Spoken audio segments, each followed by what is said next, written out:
Bien, pues de acuerdo a lo que sucedió el lunes, que me lastimé horriblemente por ahí, eh, el aparatito que traigo conectado a los riñones, estoy mejor, me duele menos, pero sigo tomando analgésicos de alta gama para reducir un dolor que no se lo deseo ni al bulto de palacio. Aunque mi esposa dice, no, a él sí. Pero bueno, es chiste. Y de acuerdo a lo prometido, quedamos que hoy íbamos a escuchar sus preguntas sobre el tema que desarrollé el lunes, sobre el tema de la fe y sus tres variantes, sus tres significados diferentes. Eh, en el momento en el que el grupo agotara sus preguntas, sus dudas o sus aportaciones, yo tengo un arsenal de preguntas. Y si estas preguntas que yo haga al grupo no reciben una contestación adecuada, suficiente, yo mismo las contestaré. Esta va a ser el esquema de esta sesión, de aproximadamente una hora, un poquito más, un poquito menos, en la que espero que todos saquemos mucho provecho. Así que continuamos entonces con alguna pregunta, algún comentario, alguna aportación que sobre el tema que estamos presentando quiera hacer. Adelante, alguna persona que quiera tomar la palabra puede hacerlo. Ivonne y César levantaron la mano. Adelante, ¿quién Sí, fue? sí, gracias. Buenas noches a todos. Hola, ¿qué Bueno, tal, soy César? César. Mi esposa no está hoy con nosotros. Mire, maestro, tengo una quietud que no he podido explicarme. Yo, igual que mi esposa, soy catequista ya desde hace varios años. Damos catequesis a los niños, pero también nos toca catequesis a adultos. Y hay un fenómeno que no entiendo del todo. O sea, lo explico. Llegan los adultos que quieren, no están bautizados, muchos, pero bueno, es un grupo de como de cuatro o cinco cada año. Se les da la catequesis, se les pide que vayan a misa, se les pide que vayan los domingos y lo hacen durante todo el catecumenado. Básicamente son 3, 4 meses. Y después de que reciben los sacramentos, reciben el bautizo, El bautismo, perdón, sí, bautismo, porque ajá, bautizo es la primera persona del singular del verbo bautizar. perfecto, sí, gracias por la corrección. Muy Bueno, bien. reciben el bautismo y no perseveran.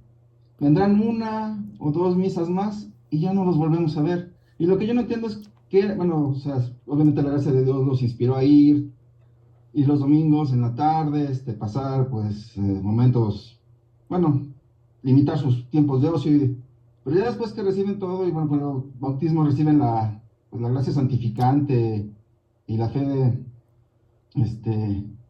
no entiendo por qué ya no vuelven. Y lo veo cada año. Este, y bueno, por lo que he escuchado de otros catequistas, el fenómeno pues es muy común. Entonces, pues yo leo relatos de santos, ¿no? Como de San Bernardo, que dicen que hacía grandes conversiones de muchas personas. Y digo, pues, ¿qué nos falta a nosotros para siquiera lograr que esos cuatro perseveren yendo a misa? O sea, supondría yo que es más fácil, pues ya tienen la virtud de la fe. O sea, tanto la enseñanza que se les dio, más la virtud teologal de la fe. Y sin embargo, no se ven frutos. Entonces es algo que me ha intrigado y no sé. Bueno, desde luego tu pregunta es importantísima y va muy en el tenor de lo que estamos analizando y exponiendo. Desde luego, tu pregunta necesita forzosamente una respuesta múltiple. Es decir, no hay una sola razón o una sola causa que explique lo que sucede. Ese nivel tan alto de tibieza, de alejamiento, de defección, de abandono.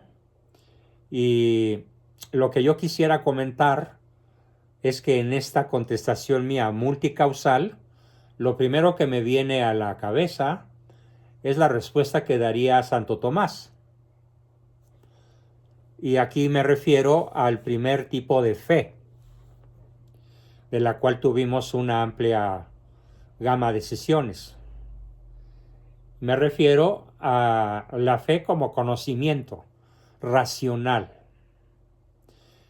Entonces es probable que tu exposición sea impecable desde el punto de vista teológico, desde el punto de vista del catecismo, pero es muy probable que dejes sin explorar, sin presentarles a tus alumnos, a tus pupilos, la vía racional para acceder a Dios.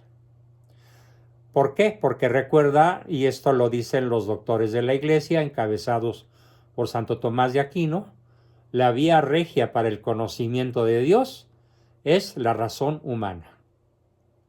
En segundo lugar, la revelación, que no es ya creer en Dios, sino creerle a Cristo. Y la tercera, que es la menos visible y probablemente en nuestro país la menos operante, pues es la fe que se recibe en el bautismo. ¿Por qué lo digo? Pues porque en un país de 130 millones, donde el 92% al INEGI le confiesan ser católicos, cuando tenemos, cuando muchos, 5 millones de católicos practicantes, ¿y qué pasó con los otros 80 y tantos por ciento de bautizados que no recibieron la virtud de la fe en el bautismo? Sí, pero no recibieron la vía 2, que es la revelación, y como lo dije en la sesión pasada, una revelación demostrada. Ve pensando en cuánto les has demostrado, por ejemplo, la historicidad de la vida de Cristo en la tierra.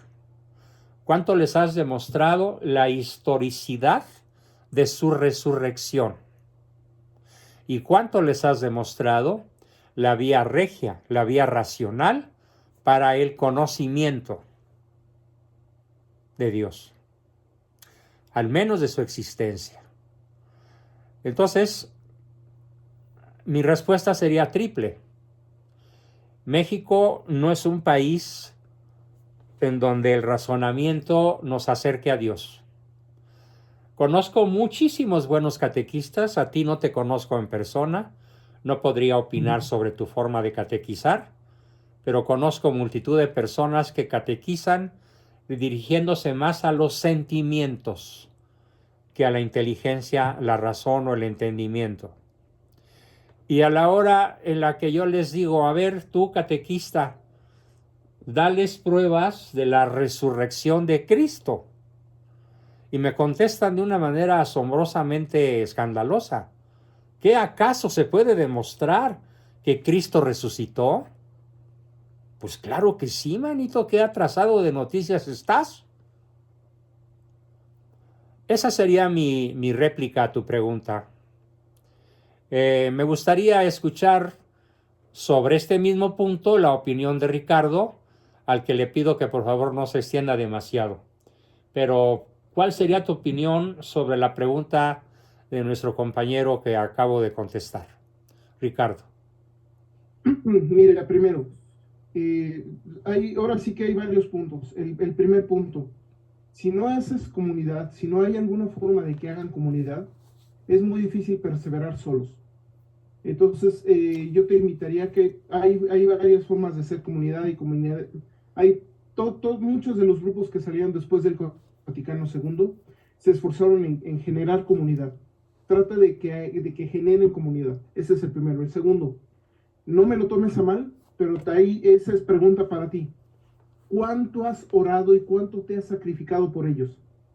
Porque puedes decir las cosas más hermosas del mundo, pero si no has hecho oración por ellos, si no has ayunado, y si no has puesto a un grupo de apoyo a que haga oración y ayuno y sacrificio por ello, tu labor poco va a funcionar.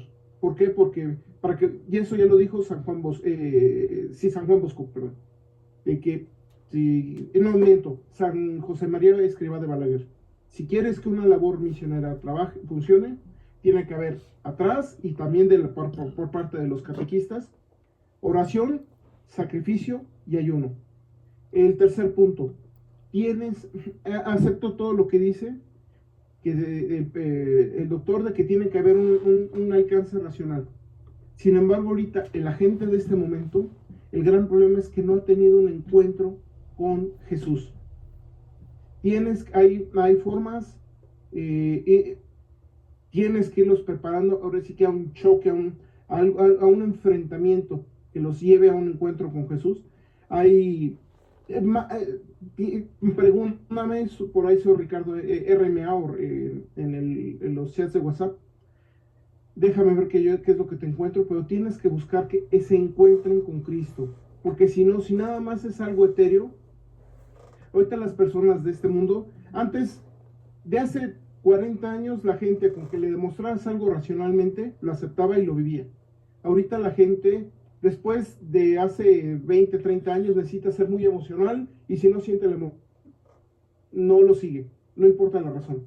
Sin embargo, la gente de ahorita lo que está queriendo es tener la certeza interior. Y la única forma de tener la certeza interior es un encuentro con Cristo.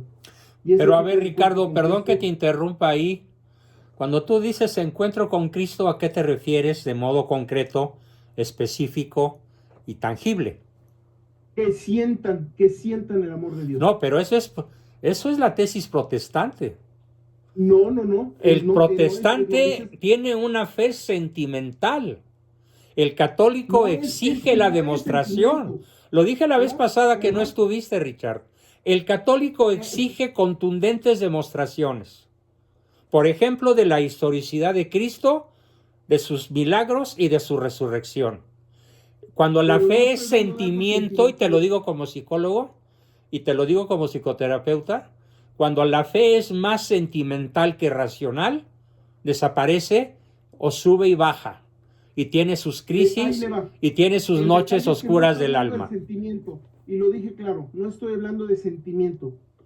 No, sí dijiste la palabra sentimiento. Sí, pero lo dije como negativo, que eso ya fue hace 20 años, hasta hace 15, en donde la gente... Yo entendí que ahorita que quisieras que la gente... No, es que mi pregunta fue... la certeza del amor de Dios. ¿A qué te refieres? El amor de Dios no es por sentimientos, sino es un verse protegido. Haz la prueba y verás qué bueno es el Señor. Eso lo dice la Sagrada Biblia, no lo dicen los protestantes, lo dice la Sagrada Biblia. Sí, pero ¿cómo vas a hacer la prueba? Para cada quien es totalmente distinto, pero solamente viene a través del el sacrificio y una búsqueda personal. Eso es algo, y eso ha pasado en todos los movimientos que hay ahorita de la iglesia. El movimiento desde renovación carismática, familia educadora en la fe, cursillos de cristiandad, todos ellos se necesitan. No es experimentar a Dios. Ojo, aquí me estaban diciendo, no es experimentar, ya sentí a Dios. No, es percibir que uno es amado por Dios. Y eso puede ser, hay cientos de pequeños milagros en donde uno se encuentra con Dios. Uno tiene que, para algunos puede ser la forma de cambio de vida, para otros puede ser el encontrar la paz. De hecho, la mejor encontrar la paz. Pero son distintos caminos en que uno tiene que encontrarse con Dios. Ese es un encuentro personal con Dios. Si no, la fe se vuelve... Pero a ver, Ricardo, imagínate que estás frente a un grupo como los que tiene César. ¿Cómo manejas eso que acabas de decir? ¿Cómo lo aterrizas? ¿Qué les dirías? ¿Qué harías? Cuando yo estuve de catequista en el movimiento de renovación carismática, era todo un retiro en donde se le llevaba a la persona a encontrarse que sin Dios no puede ser feliz, a que sin Dios no puede encontrar más que una felicidad muy, muy... que sin Dios no puede encontrar la paz, la felicidad, la tranquilidad. Que todo lo que le ofrece el mundo nada más es algo muy superficial. Y ya casi al final del retiro, para eso se necesita un equipo de apoyo que esté orando por ellos, se les presenta de golpe al Santísimo. y se les permite un rato largo de oración, pero además de todo se les pide específicamente que busquen al amor de Dios en su vida. Y cuando una persona encuentra ese amor, y para cada persona es total y brutalmente distinto. ¿Por qué? Porque es una relación personal de la persona con la persona divina, con Dios. Ese encuentro es totalmente distinto y no se necesita hacer en ese momento. Normalmente se da de ahí a 15 días, en algún tipo de retiro, en algún tipo de encuentro. Y ese tipo de encuentros, en algún momento, bueno, a los monjes antiguos, la forma en que lo encontraban era, porque a mí me lo decía mi director espiritual, ve en todo la mano de Dios. Cuando te pares, espérame tantito, es que allí entra toda la réplica del problema del mal. ¿Dónde estaba Dios cuando a mi hijo le dio cáncer terminal? ¿Dónde estaba Dios cuando mi marido me puso los cuernos y me abandonó con 4 hijos? Y podría multiplicar las preguntas ad infinitum. Lo que sucede, es que ahí se necesita una pedagogía completa, porque una de las partes que se les da dentro de la catequesis es explicarles que el mal no viene de Dios, el mal viene del mal uso de la libertad. Sí, personal. Pero ¿por qué Dios no lo impide? Ese es el problema, que muchas personas no saben contestar. ¿Por qué Dios no interviene si no se mueve la hoja del árbol sin la voluntad divina? ¿Por qué no se movió para impedirme tanto daño? Porque eso es falta, porque esa enseñanza es parte de la falta que hace en los actuales catequesis de catecumenado. De hecho, me dijeron ahorita el catecumenado 4 meses. Con todo respeto, eso es un gravísimo error. Para mí el catecumenado mínimo debiera ser de 12 meses, un año de preparación. Pero eso ya no me van las decisiones de los obispos. Hay quienes lo ponen de 4 meses, ok, adelante. ¿Cuál es el problema? Que hay una de las cosas, el problema del mal se explica muy fácil por la ausencia de Dios. Se explica a nivel no, pero espérame, el problema es más complejo porque personas que viven... Para que la persona personas que viven... Personas que practican los sacramentos... Yo estuve en catequesis, me tocó tratar a personas que fueron violadas por su padre. Y créeme que tratar ese tipo de personas es algo que a mí me dejó congelado, porque yo no tenía las palabras. Y para poder explicar ese tipo de cosas, lo primero que hay que darles a entender es que el amor de Dios supera todo ello. Otra de las cosas, que el amor, que todo eso viene del mal uso de la libertad humana. Y que Dios no puede intervenir, porque si se pusiera a intervenir, entonces no habría libertad humana. Y el amor solamente se entiende en la libertad. Todo ese tipo de cosas se le tiene que dar en una serie de catequesis. Es imposible darle en una sola catequesis. Es imposible. Y si uno se llega y con puras razones meramente racionales, gente así se cierra, y lo he visto. A mí no me lo cuentan, yo lo he visto, se cierran. Gente que fue muchachas violadas por su padre y por sus tíos. Se te desgarra el alma. Y eso se lo tienes que explicar poco a poco, en 2, 3 catequesis. Y ya que se los explicaste que Dios saca de ello grandes. A ver, Richard, perdón que te interrumpa ahí. 2 o 3. Espérame tantito. 2 o 3 catequesis imposible. Yo tengo casos como los que acabas de describir en terapia privada que han pasado 5 años de terapia semanal y no han acabado de asimilar cómo su padre las pudo violar a los 13 años. Totalmente de acuerdo. Yo estoy hablando de la explicación básica, mínimo 3, 4 catequesis de varias horas. Me parece muy poco, No, para explicar la situación, para que ellos lo entiendan, lo comprendan, ese es otro tema. Pero yo sí he visto milagros ante el Santísimo. Yo sí he visto milagros que después de pasar, para eso un equipo de oración atrás, un equipo haciendo oración y ayuno, y uno mismo en esos retiros, estando en casi ayuno y en oración, y esas personas se encuentran de una forma de golpe con la paz. No lo puedo entender cómo, porque yo diría, Oye, yo con la 10ª parte de eso estaría destrozada mi alma. Y lo digo en serio, con la 10ª parte. Y yo he visto personas que pasan 100, 60 años y no han podido superarlo. Tienen 70 años y no lo han podido superar. ¿Cierto? Eso lo entiendo yo. Pero yo sí he visto milagros cuando hay un equipo de oración atrás. Cuando hay un equipo que está haciendo oración y ayuno y sacrificio. Y cuando las catequesis están bien planeadas, hay que decirlo. Los grupos de renovación, los grupos de cursillos de cristiandad y otros grupos así, ya han tenido mucha experiencia, ya se han dado con cosas dramáticas. Yo la verdad es que yo no me atrevería a preparar una catequesis de esas, porque yo sé que no tengo la capacidad. Se Bueno, necesita a de ver, gente que mi ya querido tuvo Ricardo, experiencia en ello. vamos a escuchar las opiniones de otras personas. Ellos sí. No estamos concluyendo, ni tus palabras ni No, las no, no. mías son concluyentes. Estamos en pleno debate, que era el objetivo de esa sesión. Vamos a escuchar qué ofrece Isaac Villa. Adelante, Isaac. Buenas noches a todos. A mí me parece muy bueno la parte que dice Ricardo, donde dice ayuno y oración, que nos ayuda a nosotros Sí, mismos cierto. darnos entendimiento cómo poder ayudar a los demás. Yo siento que lo que me ha ayudado y que ya he ayudado a 2 personas y una de ellas también violada por sus tíos, el asunto histórico, el asunto de la historia, cómo ha sido tergiversada y cómo ha vuelto a las personas malas faltas de valores, faltas de principios para que lleguen a cometer esas cosas. A los padres que por falta de educación empiezan a hacer a los pequeños, pues ahora sí que pues, pobres de educación y de valores. Y entonces es un asunto que va pues repitiéndose.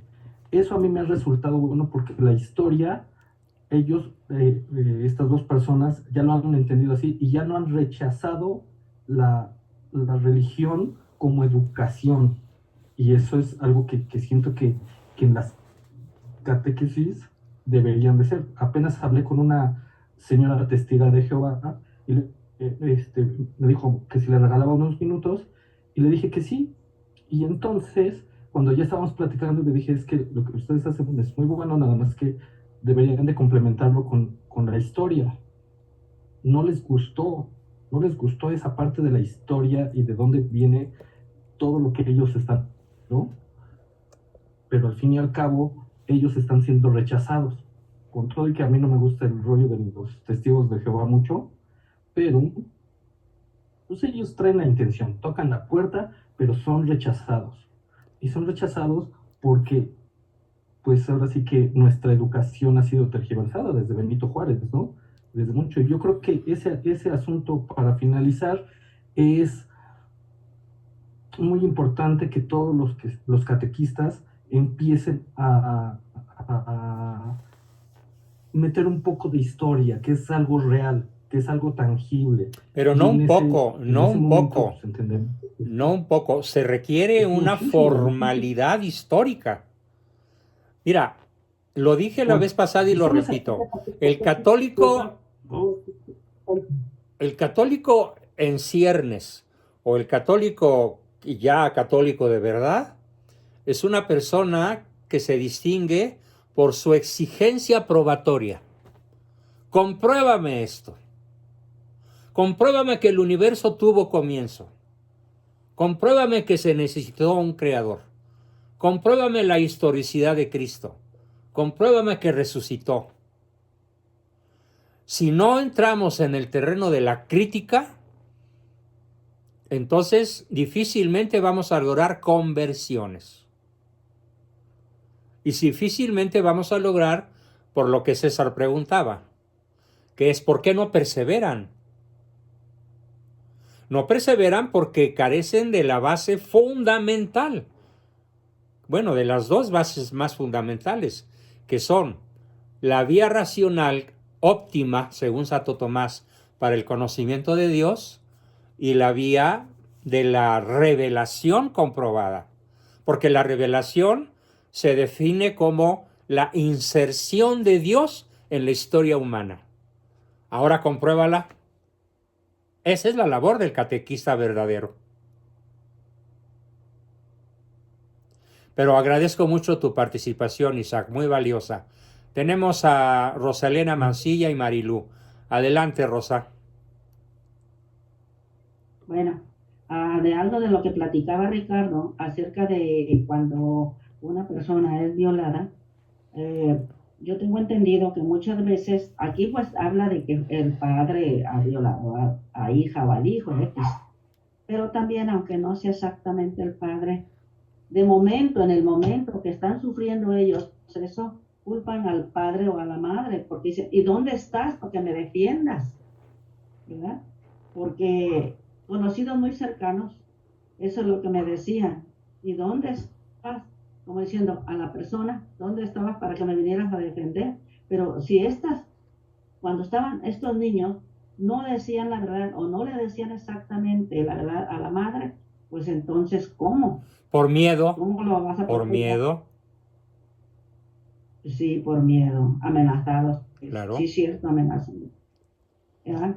Y bueno, ese es un Y punto. extraer ese Que, miedo es una labor psicoterapéutica terriblemente ardua. sí, pues cayó eso lo orilló a llegar a la droga, aunque ya lo superó, Claro. gracias a Dios superó eso, y ahora pues ya está acercado a los matrimonios, ¿cómo le llaman? Al grupo de matrimonios, gracias a Dios de esta persona.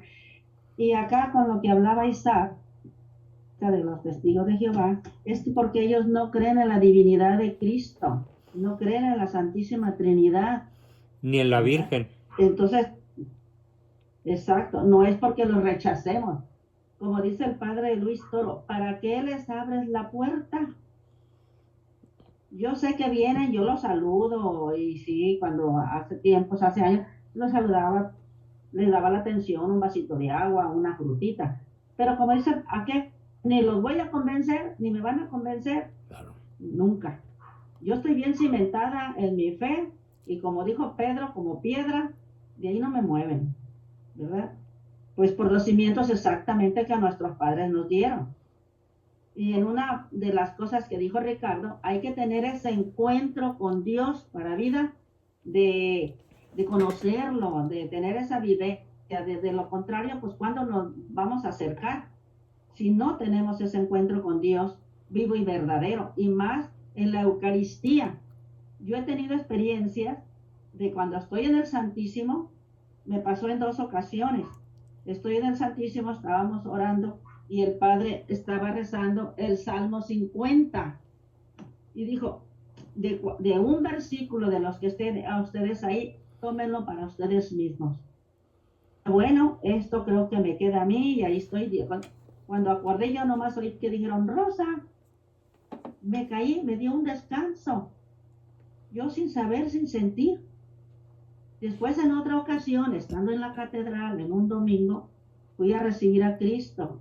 Antes de ir a misa, mi hermana debatía que Jesús no era Dios y que no sé qué. Y bueno, ahí le explicábamos y bueno, fuimos. Cuando yo comulgué y que a un lado precisamente de mi hermana, yo le dije, Señor Jesús, tú eres Dios. Ya nomás oí que volvieron a decir, tía Rosa, me dio el descanso. Entonces, ¿por qué? Porque estás en una entrega, crees ¿cómo se dice? Firmemente y fielmente en que Él lo es, en que Él es Dios, vivo y verdadero, exactamente en la Eucaristía. Al menos esa es la experiencia que yo puedo platicar, que esos son como decir esos encuentros, esa entrega. Bien. Como testimonio subjetivo e individual, tremendamente valioso. Sí. Sin embargo, no lo podemos extender de modo universal, porque habemos personas, Sí. y me incluyo, que somos cero sentimentales, que somos 100% racionales.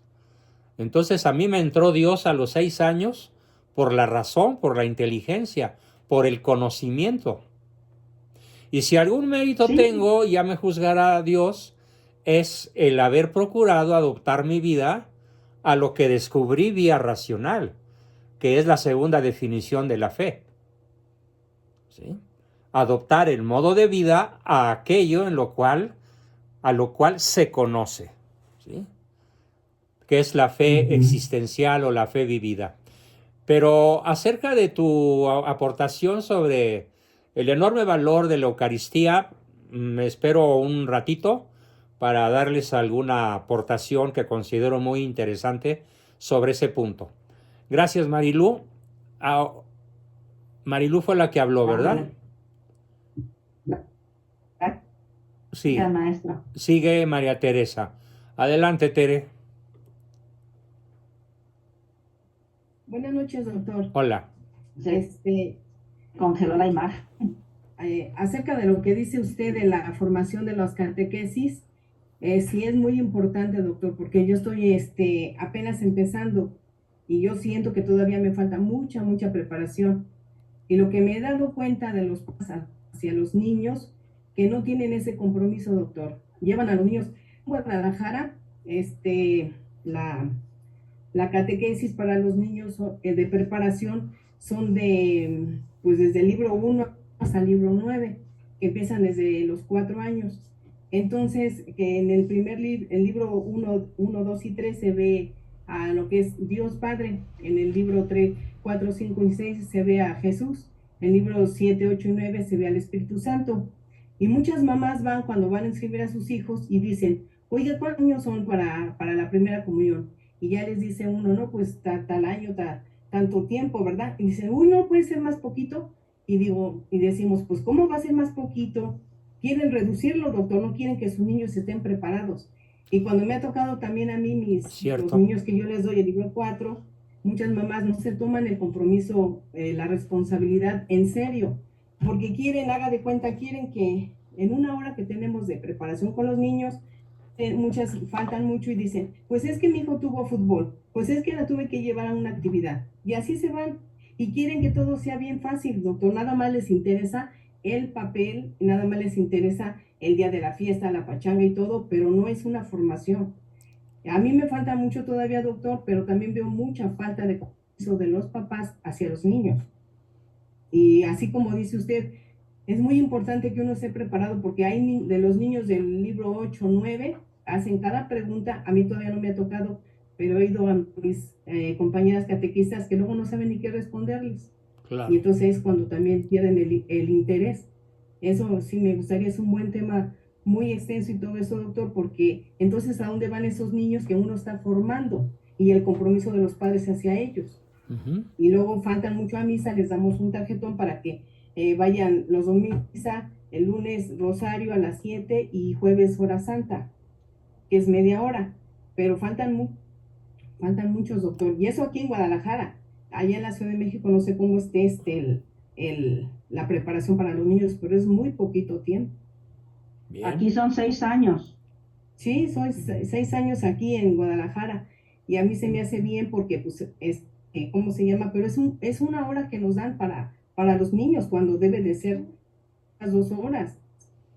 Acá es 1:30.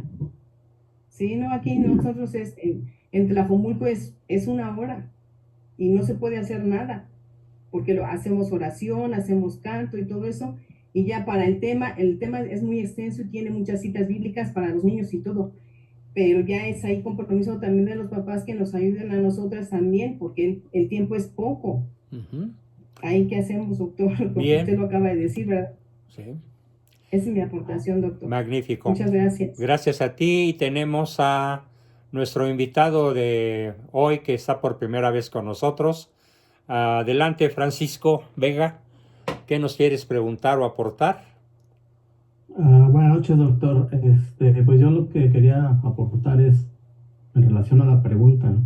La pregunta de la fe, ¿no? Sí. Yo creo que la primera parte es la racional, como usted comenta, donde la única manera que podemos decir que tenemos fe es porque racionalmente lo hemos creído. Y esa parte racional nos lleva hasta al punto en el que creemos porque hubo testimonio de eso. Y esa es la parte histórica, ¿no? La que nos va a confirmar esa parte. Sí. Entonces somos hechos reales con los cuales nosotros vamos a confirmar esa fe que se tiene y que está basado en testigos que nos dan ese testimonio a través del tiempo para nosotros poder creer en eso. Entonces, si hubo un cambio, en el caso específico de que hubo un Dios que se reveló, fue en el tiempo, y en ese tiempo fue hace 2000 años, y hubo personas que fueron testigos de eso. Y esas personas, el testimonio de esas personas, nos da ese razonamiento de decir cómo es que esas personas creyeron y cómo es que dieron ese testimonio. Y entonces uno se tiene que ir a esa historia, se tiene uno que ir a reforzar ese conocimiento. Y más adelante, como usted comentó en su plática de la semana, ¿no? Tiene que haber testigos, tiene que haber hechos reales. En el caso de los milagros, ¿no? Son los que nos dan y nos ayudan a reafirmar esa fe que tengamos, ¿no? Muy bien. Y yo Muy bien, termino Paco. A ver, yo quiero hacerle al grupo una pregunta. Bueno, una doble pregunta. La doble pregunta es, hablando de la Eucaristía,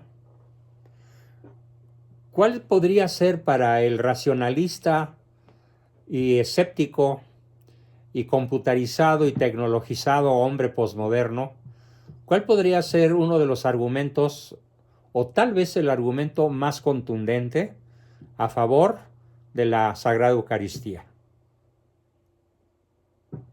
Para no complicar mucho, dejo en el aire esta pregunta para empezar. Sí, Rosel. Jesús está vivo y verdadero ahí. Pero ¿cómo sabemos?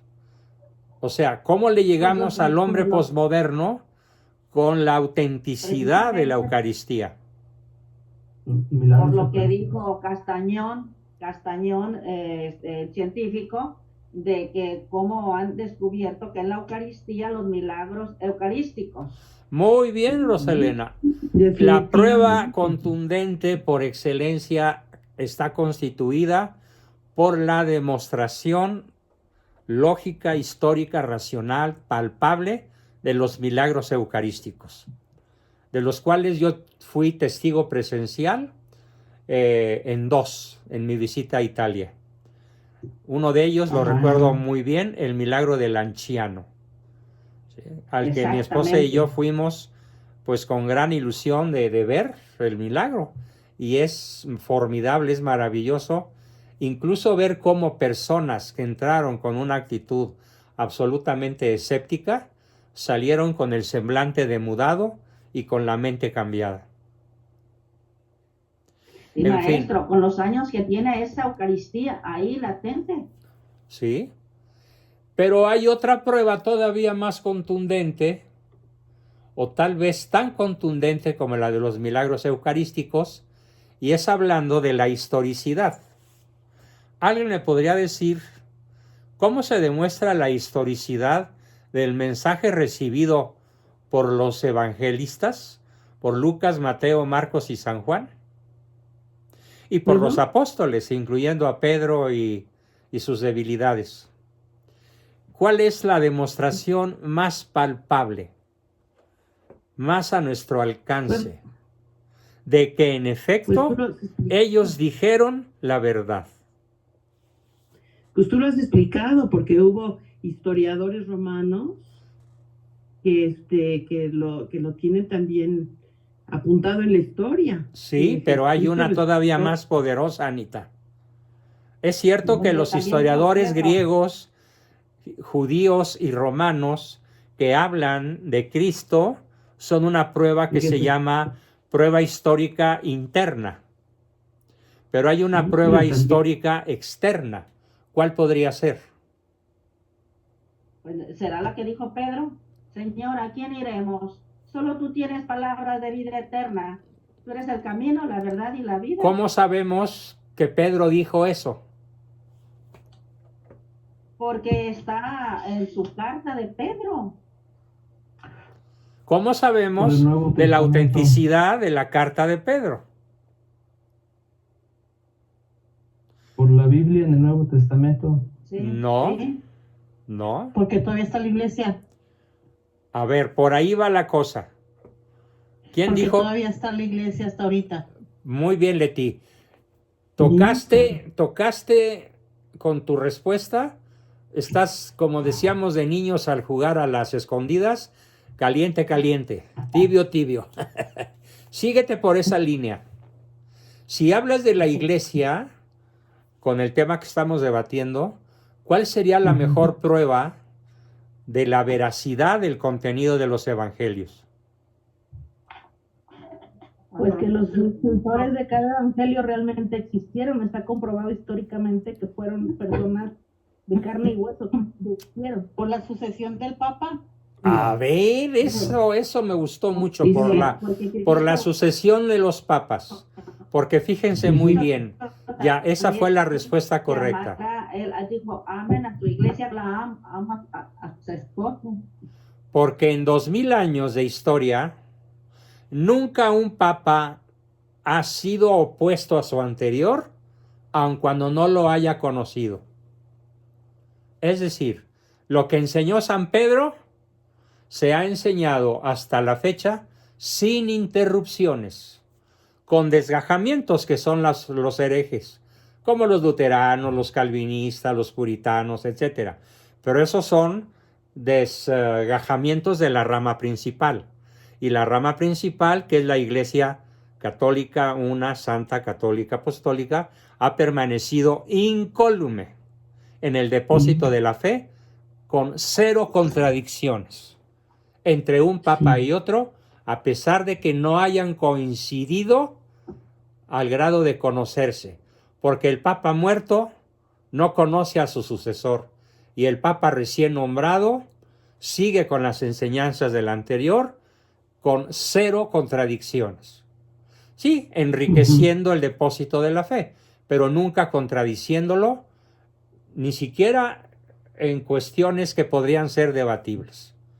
Entonces, la absoluta congruencia histórica, permanente, ¿sí?, de la tesis doctrinal de la Iglesia es la prueba histórica más contundente de que Cristo nos dijo la verdad cuando dijo: yo soy el camino, la verdad y la vida.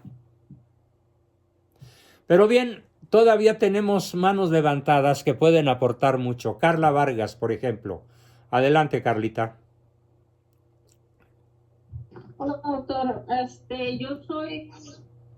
No soy muy exitosa y de eso estoy tratando de hacerlo más por mis hijos, pero lo más importante para mí entender es la importancia de su exposición el lunes. ¿Cuál era el mensaje? ¿Qué es lo que quería aportar? ¿Qué es lo que quería que nos lleváramos primeramente? ¿Estuviste el lunes? Sí. Mi mensaje más importante me reduzco nuevamente a los 3 tipos de fe. Primer acto, conoce.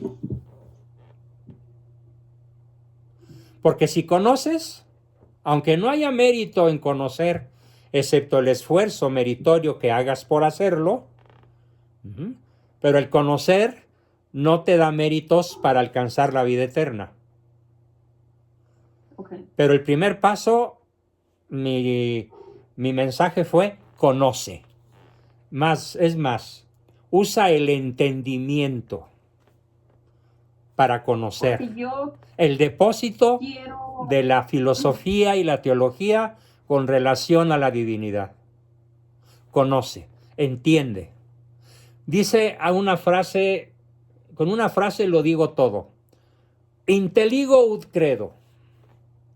Porque entiendo, creo. Firma Santo Tomás de Aquino. Y porque creo, entiendo. Es mi primer mensaje. Quiero que este grupo y todos mis alumnos se dediquen el resto de su vida a ese primer paso. Conocer, entender para creer.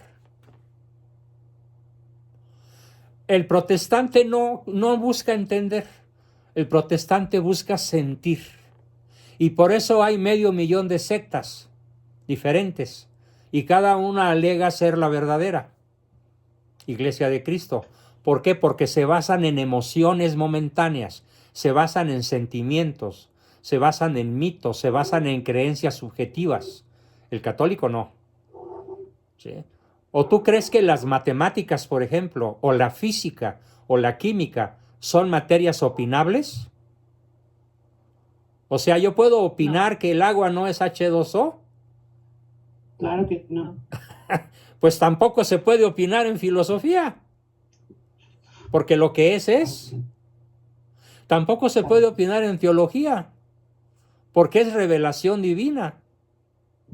Solo se puede entender, usando la inteligencia o entendimiento, mejor dicho.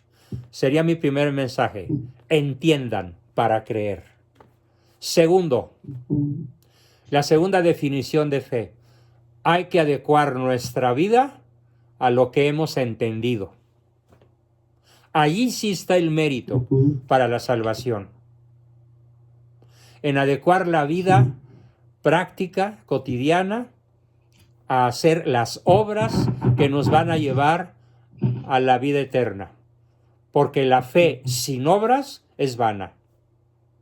Exacto. De nada te sirve entender si no adecuas tu vida a la benevolencia, a la caridad. Exacto. ¿Sí?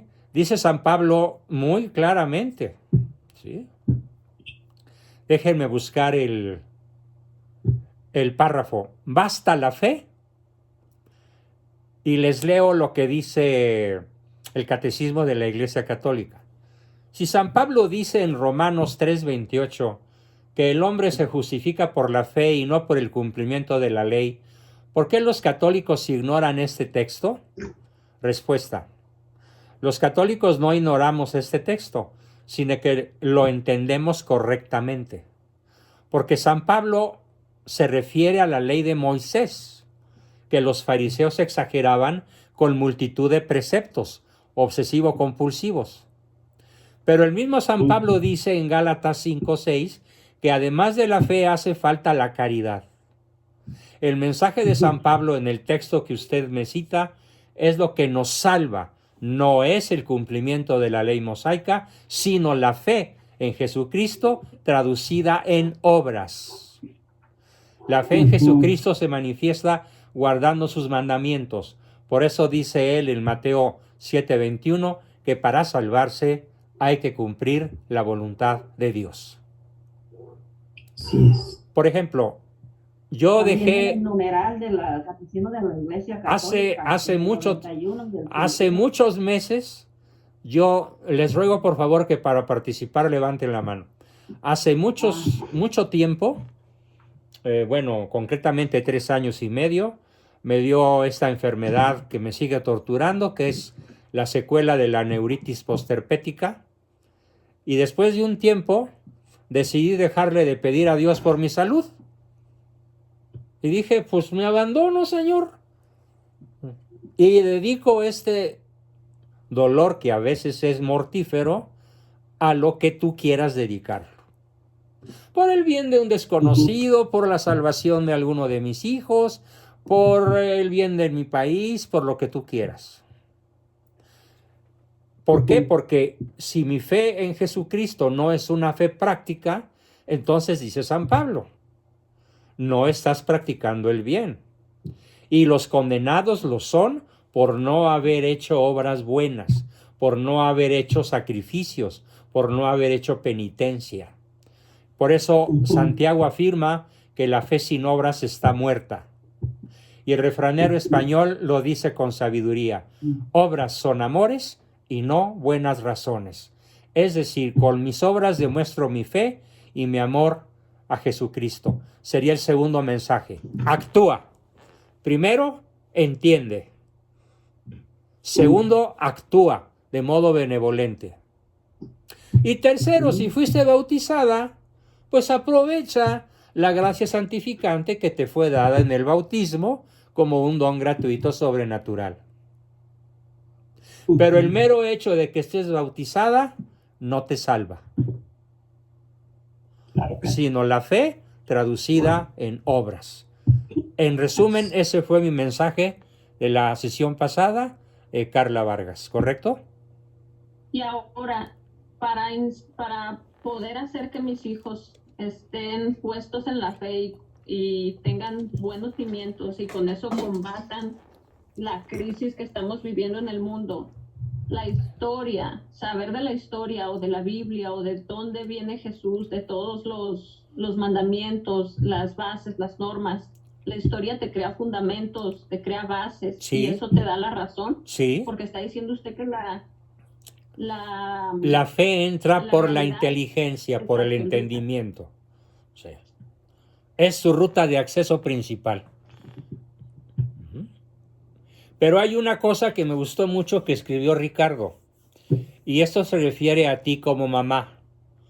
Que tus hijos te vean viviendo tu fe con autenticidad y vivencia. Si tus hijos no te ven auténtica y viviendo la fe que les quieres transmitir, no se las vas a transmitir. Pero además hay otra condición fundamental. Y aquí me pongo mi cachucha de psicólogo.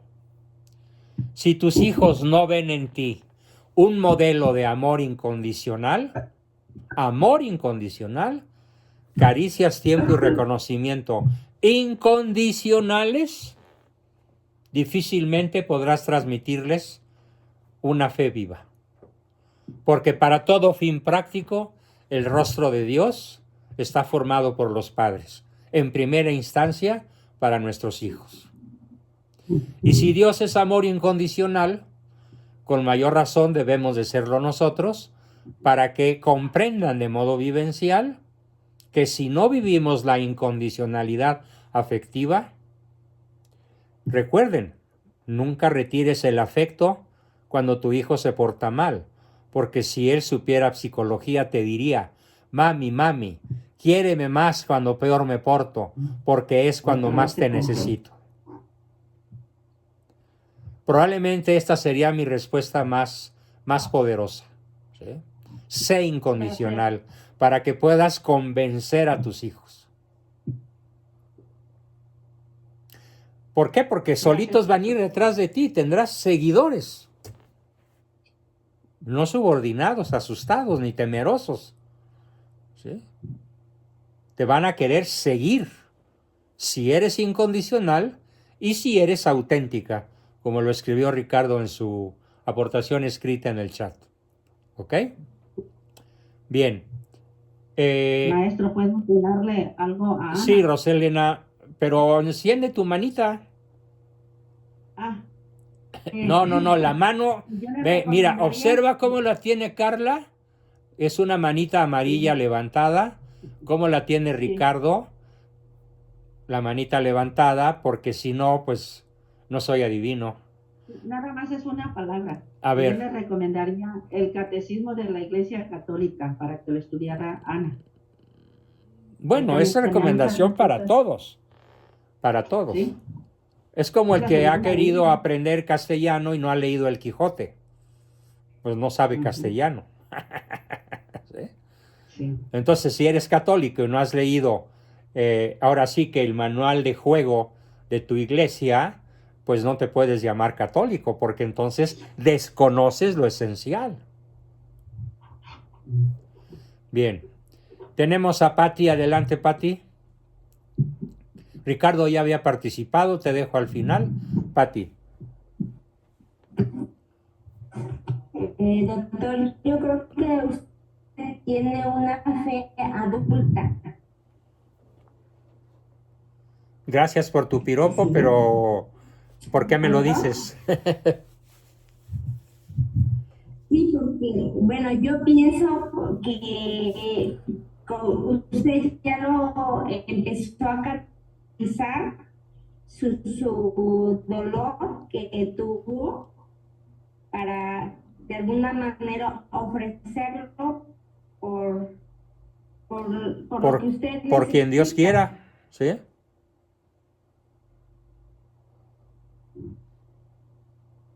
Bueno, mal haría yo en no ser adulto a los 80, ¿no? Eso es todo. Bueno, gracias por tu reconocimiento, Pati. Muy bien. Si hay alguien antes de Ricardo, es el momento de levantar la mano.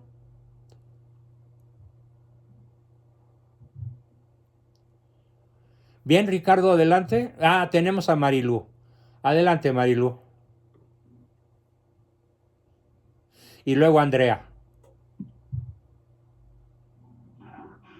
No, pues entonces al revés. Primero Andrea.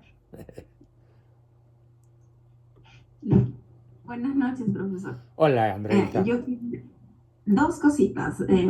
Bueno, la primera, que me encantó la clase de lunes, se las comenté a mis hijos. Yo siempre quedo maravillada a sus clases. Y bueno, eso primero. Y lo segundo, comentando con la otra mamita, Carla, yo les como consejo, no sé, lo que hago, ¿no? Leemos, no todas las noches, porque a veces nos gana la hora, pero trato de leerles el catecismo y lo comentábamos con mis hijos. Y bueno, es una bonita práctica porque también comentamos, leo de repente poquito, de repente bastante, pero comentamos. Y eso nos une, conversamos, los voy conociendo cómo van razonando y me parece que es una buena práctica, ¿no? Ahora lo otro que le quisiera pedir, que se me quedó ahorita, con esto de conocer nuestra fe, y mientras más conocemos, y como que vamos entendiendo más, ¿no? Yo, por ejemplo, hoy día estaba escuchando un video de Pablo Muñoz Iturrieta que explicaba cosas de cómo era el mundo antes de Cristo. Lamentablemente yo no he podido recibir en el colegio Historia Universal. No la conozco. Entonces, aquí venía mi solicitud para usted. Si en alguna clase de historia nos podría, cuando usted lo vea por conveniente, nos podría dar un poquito de historia universal de cómo era antes el Imperio Romano, cómo era antes de que Jesús viniera, ¿no? Y Sí. transformar, si pudiera hacerlo. Bueno, pues Eso anticipándome sería un poquito a tu pregunta y dándote una especie de anticipo, muy pequeño pero muy valioso. Imagínate un mundo en el cual no había un referente absoluto para ejercer el bien o el mal. En el mundo pagano, predominaba el hedonismo. Es decir, es bueno porque me gusta. Me gusta, ergo es bueno. Entonces imagínate, como lo que está sucediendo ahora, la paganización del mundo posmoderno no es más que regresar a la época anterior a Cristo.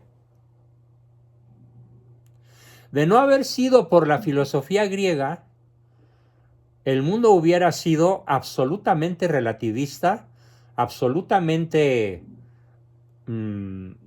hedonista, y no hubiera habido esa luz que encendió Grecia a través de Sócrates, Platón y Aristóteles, que son como preámbulos del cristianismo. Pero no alcanzó el mundo griego, a pesar de su enorme difusión, no alcanzó a contener la oleada de salvajismo en términos de ética. Por lo tanto, el soldado romano, particularmente, o cualquier soldado, no digamos los bárbaros, el romano estaba relativamente civilizado. Podríamos decir que a pesar de su civilización, de todas maneras tenían rasgos de barbarie verdaderamente inauditos, verdaderamente bestiales, inhumanos. En ese mundo salvaje, cruel, inhumano, es en el que nace Cristo. ¿Sí? En ese mundo donde el placer era el criterio fundamental, sobre todo de las clases gobernantes. ¿Sí? Pero sí valdría la pena mucho en su momento detallar con más profundidad y amplitud esta gran pregunta que nos has hecho. ¿Sí? Bien, Andreita, gracias. ¿Alguien más antes de don Ricardo, ya para cerrar la sesión? Adelante, Ricardo. Una segunda participación. Nada más ahí de lo que yo había escrito, nada más quería yo comentar.